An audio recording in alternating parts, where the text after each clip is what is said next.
Fala rapaziada, bem-vindos ao Timão Boladão, canal que mais cresce no Brasil. Eu sou o Thiago Bernardes e hoje vamos falar aí do pós-jogo Corinthians 2, 1 DVD. Infelizmente o Mal venceu, não por conta do jogo, mas sim por conta do resultado agregado. E estamos fora da Copa do Brasil, temos muito a falar e também para refletir, né, com essa eliminação precoce do nosso Coringão. Espero que vocês gostem do que vem pela frente. Quero agradecer aos novos inscritos, agradecer também a todos que interagem aí nos comentários, perdão. Lembrar vocês que na descrição tem os links para você fazer as suas comprinhas. Amanhã tem 8 do 8, aliás, amanhã, sábado, sei lá. Mas é muita promoção para você gastar o seu dinheirinho e fazer esse canal crescer e eu ficar rico também. Igual o Chico Garcia, aquele verme que enche o nosso saco e usa muito a sua audiência para ficar rico e morar em Alphaville. É isso, recado dado, bora falar desse jogo. O Mal venceu, é triste. Enfim, Coringão foi pro jogo hoje, né? Ainda com a indefinição do Memphis, ainda com seus problemas financeiros, ainda com nossa diretoria fazendo merda. Esse era o plano de fundo do nosso jogo eliminatório. Ainda com as lesões, né? Do Yuri, do Zacaria, do Charles, sei lá, um monte de gente tá lesionado. Deixa eu até ver se já tá mostrando aqui os novos. É o Hugo, Alex Santana, o Memphis que ainda não tá disponível, o Zacaria e o Yuri. E é isso. Então esse era o plano de fundo. O Corinthians tinha que reverter os 2-0 sofrido lá na casa do DVD. E não conseguiu por conta disso.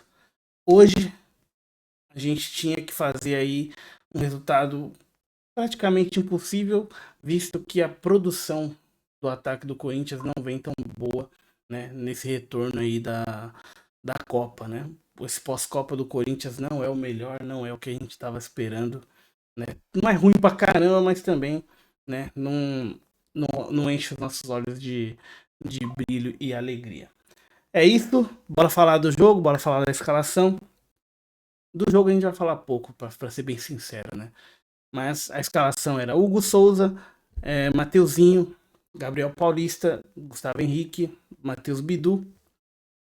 Aí a gente entrou com dois volantes, né? Porque, né, necessário, esse Corinthians deixa muito espaço. É um time que compõe com um pouco de dificuldade, né? Quando precisa, propor o jogo. Então, André, Ranielli, daí na frente a gente tinha pela esquerda o Bidon, pela direita o Caio César, no centro o Garro e o Pedro Raul de centroavante. E aí você já começa a reparar, né? Os nossos três meias, entre aspas, que o Caio César é um segundo atacante, mas os três canhotos. Então você já sabe mais ou menos como que vai ser a forma deles jogarem, para onde eles vão cortar, o que eles vão procurar, como que eles vão cruzar. Tudo isso você já tem na mente ali, o time meio que premeditado, né? Não é tão difícil de você imaginar como é que vão ser as jogadas do Corinthians. Normalmente, um cruzamento com o arco fazendo para dentro, né? Não para fora. Então, sempre facilitando ali para a zaga, muitas vezes, no caso do Corinthians especificamente, né?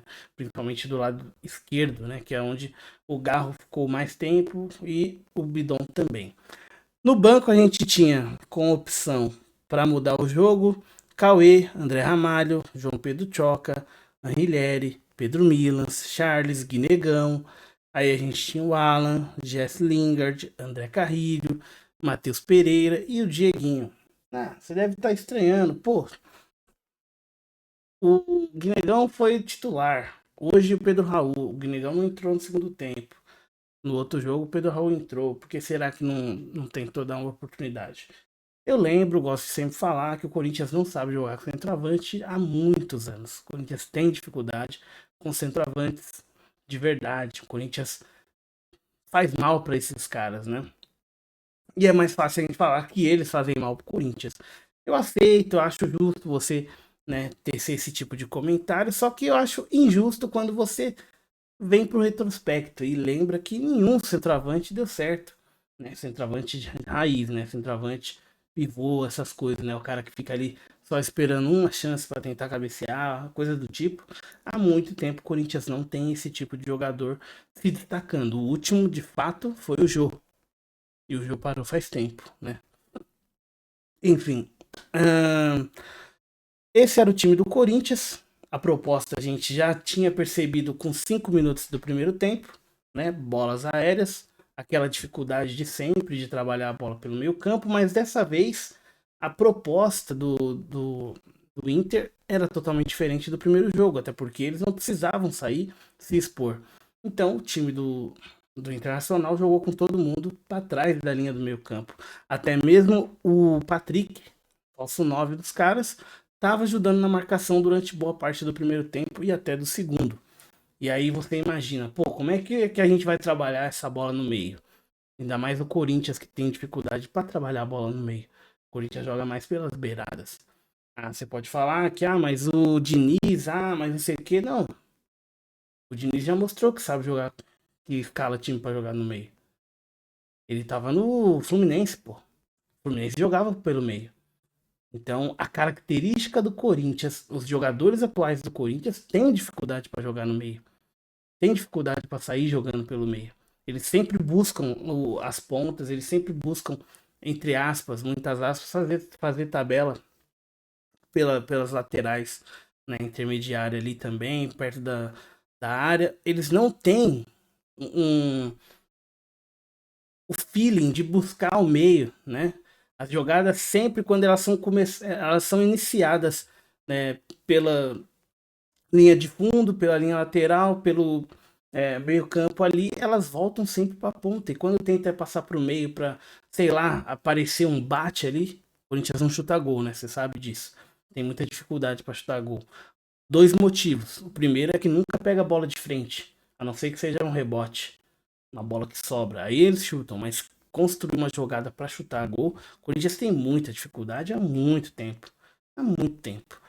Acho que, Renato Augusto, Rodriguinho, Jadson, esses caras lá atrás, Alex, esses caras jogavam pelo meio, chutavam de fora da área. O Corinthians mais recente, uma dificuldade danada, tremenda. Aí, com o Memphis, com o Garro, com o Rojas, com o Jay-Z, com o Tupac, o Corinthians não chuta de fora da área. Então é uma dificuldade, o Corinthians ficou ali os primeiros 25 minutos só cruzando bola errada. E aí é outro problema que a gente tem. O Corinthians não sabe cruzar. Né? O Anrileri, quando veio pro Corinthians, o primeiro cruzamento dele foi um gol. Depois disso, ele ficou sei lá quantos meses sem conseguir cruzar uma bola na cabeça de qualquer um. Né? O Mateuzinho tá há 3 anos no Corinthians, 3 anos cruzando errado. O Bidu, 3 anos no Corinthians, 3 anos cruzando errado. Os caras têm uma média limitadíssima de acerto. E aí hoje, não é problema, né? Porque o resultado também vem mesmo com os caras errando o cruzamento. Desculpa, time. O problema é que hoje o Corinthians precisava fazer 3 gols para não ter que levar para os pênaltis. E hoje o Corinthians não tinha o Yuri para sair correndo atrás da bola igual um louco. Pra você depois reclamar que ele perde o gol pra caramba. Perde mesmo. Só que o Corinthians não consegue jogar com outros caras se não for o Yuri, pô. Não consegue, mano. É mais forte do que o clube, pô. É mais forte. Quando você troca várias vezes e não resolve, quer dizer que já tá intrínseco nos caras, tá ligado? Tá na veia. Não consegue jogar. E aí, coloca o Pedro Raul lá no meio, lá, mano, pra ficar trocando soco com o zagueiro. Né, o zagueiro idoso dos caras lá, o Mercado. Pô, o Mercado ganhava quase todas, porque o Mercado mais brigava no corpo do que tentava acertar a bola. E os cruzamentos, o Pedro Raul tem 1,90 m e todos, mas os cruzamentos ia na cintura do Pedro Raul. Na cintura do Pedro Raul quer dizer que tá na cabeça do Mercado, né? Ou na cabeça do Maripan, do Gomes, que são os caras menor que o Pedro Raul. Então, isso só para falar ali, né? Fazer um pouquinho de advogado do diabo, no caso do Pedro Raul. Né? Ele sofre bastante porque a bola não chega, quando chega, chega quadrada. Ou quando chega redonda, o cara fica muito tempo sem encostar na bola, tá frio, né? Você também na quadra, provavelmente. Você é um pereba quando você tá recebendo. A bola não chega, quando chega, você não sabe o que faz com ela, você tá sem ritmo. Naturalmente o Raul é assim também. Mas não temos só o Raul para cornetar, a gente tem mais caras aí. A gente tem, já falei bastante, a gente tem Caio César, que só conseguiu cruzar, não conseguiu uma infiltração ali para tentar um chute cruzado, ou um chute no ângulo, ou um chute com curva, ou um chute louva-a-Deus, tá ligado? Enfim, nada. Aí a gente tem o Bidon, que não conseguiu dar um chute de fora da área. O único chute que o Bidon deu foi com a perna direita. Aí você tem o Garro, que também não deu um chute de fora da área. O único chute que deu, que passou perto, foi com a perna direita. Aí você tem o André, que também não conseguiu dar um chute fora da área. Você tem o Bidu, deu um chute com a perna ruim. Aí você tem o Mateuzinho, deu um chute no segundo tempo, acertou a trave. Aí não dá pra crucificar, mas o primeiro tempo também não chutou.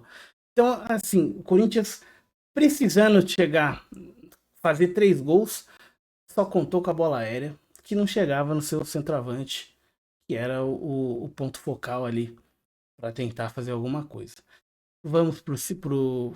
A gente faz o gol ali no finalzinho do primeiro tempo, né? Num cruzamento que, pra mim, aí você pode discordar o que for, cara, tá no seu direito. Pra mim é tipo Chaves, foi sem querer querendo, porque se o cara faz 30 cruzamentos, todo mundo, né? O time como um todo faz 30 cruzamentos o primeiro tempo inteiro, e o que ele acerta não foi na cabeça, foi no ponto futuro, quer dizer que é sem querer querendo.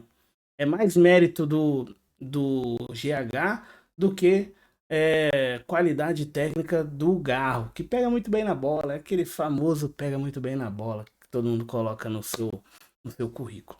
Enfim, vamos para o segundo tempo, voltamos para o segundo tempo com o mesmo time, com a mesma postura, bola na área, porém a gente já tem um pouquinho de problema, porque o time do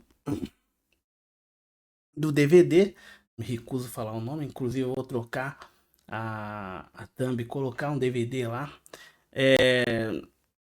O DVD chega e começa a querer alguma coisa no jogo, e logo no começo ali do segundo tempo, quase dá um susto na gente, mas, né, quis o destino que esse susto fosse convertido em gol logo aos 70 minutos, né?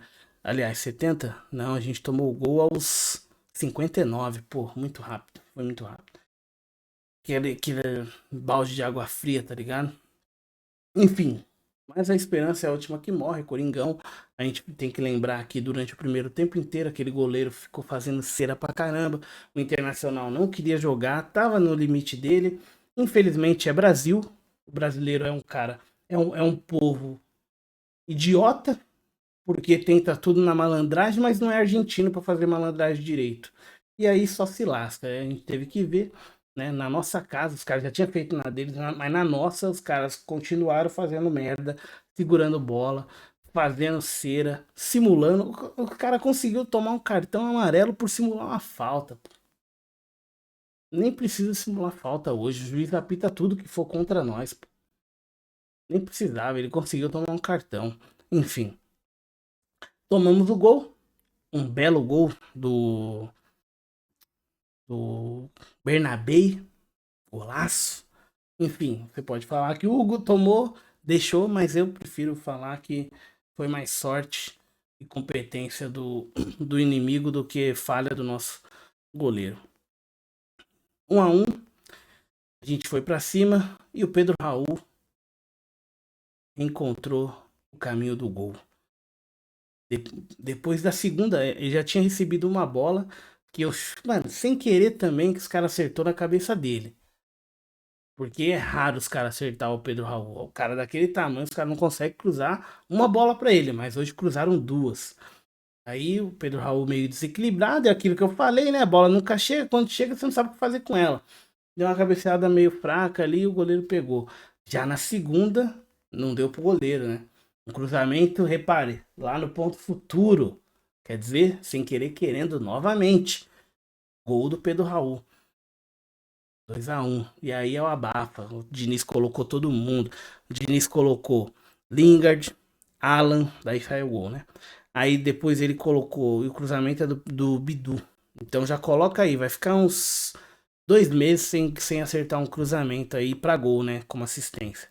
Aí depois entra Matheus Pereira, Carrilho, Dieguinho, que o Dieguinho convocado pra seleção sem fazer quase nada pelo Corinthians, é incrível. Depois você reclama que não tem Copa. Depois você vai cornetar o Neymar lá. Enfim, né?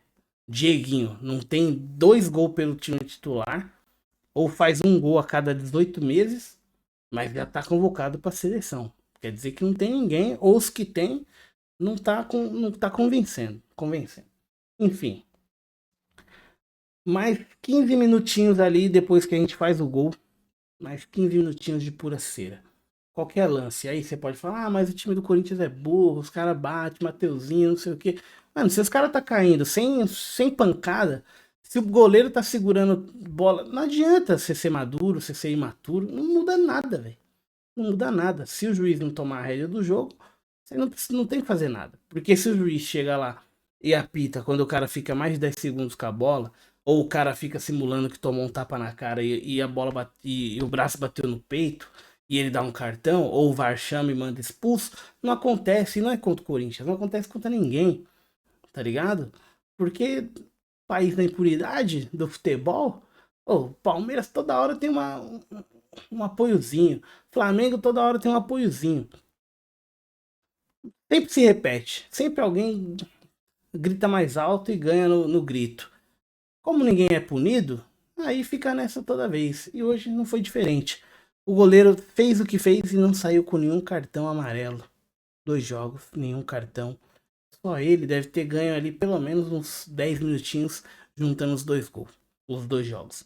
Enfim, até o final foi desse jeito. Corinthians pouco pôde contribuir. Um chutinho ali do Mateuzinho bateu na trave. Infelizmente para nós, felizmente para o DVD, o mal venceu.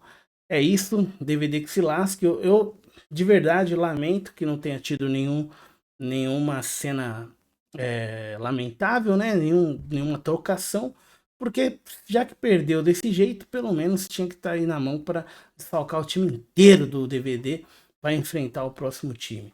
É isso, termino por aqui esse desabafo. Espero que você tenha gostado. Tamo junto sempre. Não esquece de se inscrever no canal, deixar um like. Tamo junto. Vai Corinthians. Até a próxima. E agora é pelo Brasileirão. Brigar para não cair. Zoeira, pô. Esse time é forte pra caramba. Foco na Liberta. E é isso. Bom final de semana para todos. A gente começou a semana com o Estraga Semana e vamos terminar a semana com o Estraga Semana. Valeu, Corinthians. Diretoria vai para, tá ligado? E é nóis. Corinthians.